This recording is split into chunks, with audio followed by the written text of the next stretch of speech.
गुरु रविदास जी की जयंती के पावन अवसर पर मैं सबसे पहले बनी वासियों को और देशवासियों को बधाई और शुभकामनाएं देना चाहूँगा।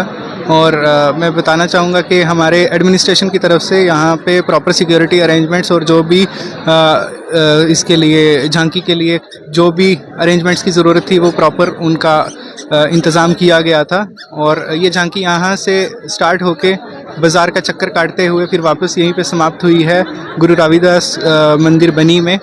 तो जिसके लिए proper security arrangements and other arrangements का भी पूरा इंतज़ाम किया गया था एडमिनिस्ट्रेशन की तरफ से।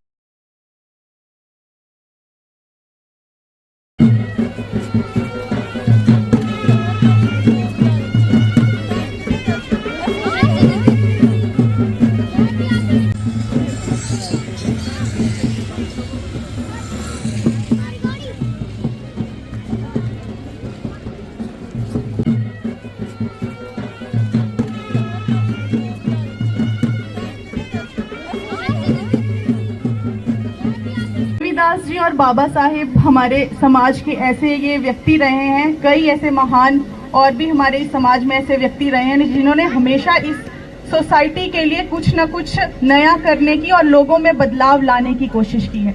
और मेरा मानना है कि इस दिन की अहमियत तभी होगी जब हम लोग उनके विचारों को अपने जीवन में लाएंगे, उनके दिए हुए विचारों पर हम चलेंगे, उसका ग्रहण हम अपने जीवन में करेंगे। जब हमारा युवा पढ़ा लिखा होगा तो वो हमारे समाज में चेंज लेकर आ सकता है, उसकी एक सोच बन सकती है। लोग अपनी अपनी तरह की राय देते हैं, लेकिन मेरा मानना है कि इंसान को खुद अपनी एक सोच बनानी चाहिए कि मेरे समाज के प्रति मेरी क्या जिम्मेदारियां हैं।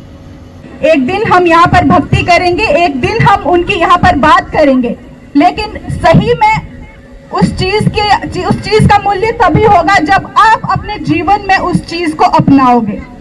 अपने बच्चों को पढ़ाएं, लिखाएं, अच्छा मार्ग दिखाएं और समाज के प्रति प्रेरित करेंगे कि आप सोसाइटी के लिए क्या कर रहे हो। सोसाइटी के लिए जरूरी नहीं है कि आप किसी भी फील्ड में जाकर या आप कोई ऑफिसर कुछ लोग ऑफिसर बनते हैं, कुछ पॉलिटिक्स में आते हैं, कुछ समाज सेवक बनते हैं। कई तरह के इस समाज में कई तरह ऐसी चीजें हैं कि आप समाज के लिए कुछ करना चाहते हो तो कई सारे रास्ते हैं, लेकिन सबसे बड़ा रास्ता वही होता है कि आप अपने मन में कोई द्वेष न रखें, किसी के प्रति कोई हीन भावना न रखें। जब आप वो चीजें रखेंगे तो शायद आप भगवान के साथ भी जुड़ पाओगे और अपने कार्य में भी सफल हो पाओगे सही तरीके से। ये मेरा मानना है, मैं ज्यादा कुछ और नहीं कहूंगी। मैं यही कहूंगी पढ़ाई पर, जैसे हमारे सर ने भी जोर दिया कि बच्चों को पढ़ाएं, मैं यही कहती हूँ, हर बार कहती हूँ। और महिलाएं खासकर शर्माती हैं, हमारे गांव की महिलाएं होती हैं वो ज्यादा ओपनली आगे आकर बात नहीं कर पाती, हिचकिचाहट होती है, लेकिन ये सब चीजें दूर कहाँ से होंगी? एजुकेशन से। जो हमारे बुजुर्ग जिन्होंने अपनी जिम्मेदारियां निभा दी, उनका यही है कि आगे अपने बच्चों को आगे बढ़ाएं।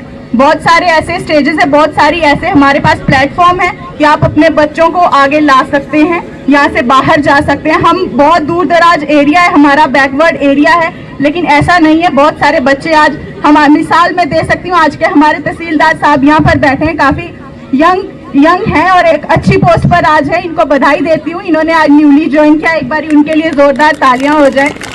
काफी छोटी एज है इनकी और तहसीलदार ऑफिसर आज हमारे सामने बैठे हैं। आप सभी बच्चे इनसे भी प्रेरित हो सकते हैं कि हम भी अपनी पढ़ाई में मेहनत करेंगे और ऐसे ही अपने माँ बाप का और समाज का नाम भी रोशन करेंगे। एक बार फिर से सभी कमेटी वालों का मैं धन्यवाद करना चाहूंगी जिन्होंने हमें आमंत्रित किया और यहाँ पर हर बार हमें बुलाते हैं। मैं उनसे भी निवेदन करूंगी कि कुछ भी हमारे लायक हो, हम जरूर यहाँ पर हैं। जो भी हमारे लायक कोई काम हो आप हमें भेजिए, कभी भी बोलिएगा, हमसे जो हो पाएगा हम कभी पीछे नहीं हटेंगे।